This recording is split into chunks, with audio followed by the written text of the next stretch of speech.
లిఖిస్తున్నాడు. ఆ సమయంలో మొదట గాడిదని పిలిచి, గాడిద, నీకు 40 సంవత్సరాల ఆయుష్ ఇస్తాను, నీకు ఇష్టమేనా అని అడిగాడు.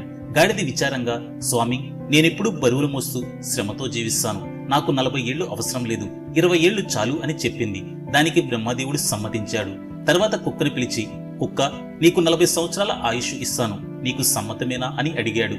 కుక్క వణికిపోతూ, స్వామి, నేనెప్పుడూ ఇంటికి కాపలా కాస్తూ నా యజమాని కోసం జీవించాలి, 40 ఏళ్లు చాలా ఎక్కువ, నాకు 20 సంవత్సరాలు చాలు అని అంది.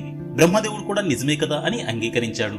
తర్వాత గుడ్లగోబను పిలిచి, గుడ్లగోబా, నీకు 40 ఏళ్ల ఆయుష్ ఇస్తాను, నీకిష్టమే కదా అని అన్నాడు. దానికి గుడ్లగోబ నిశ్శబ్దంగా, స్వామి, రాత్రంతా నిద్ర లేకుండా తిరుగుతూ జీవించాలి, ఇది చాలా కష్టం, నాకు 20 సంవత్సరాలు చాలు అని చెప్పింది. బ్రహ్మదేవుడు తృప్తిగా సమ్మతించాడు. చివరికి మనిషిని పిలిచాడు. మనిషి, నీకు 40 సంవత్సరాల ఆయుష్ ఇస్తాను, నీకు ఇష్టమేనా అని అడిగాడు. కానీ మనిషి అత్యాశతో, స్వామి, నాకు 100 సంవత్సరాల ఆయుష్ కావాలి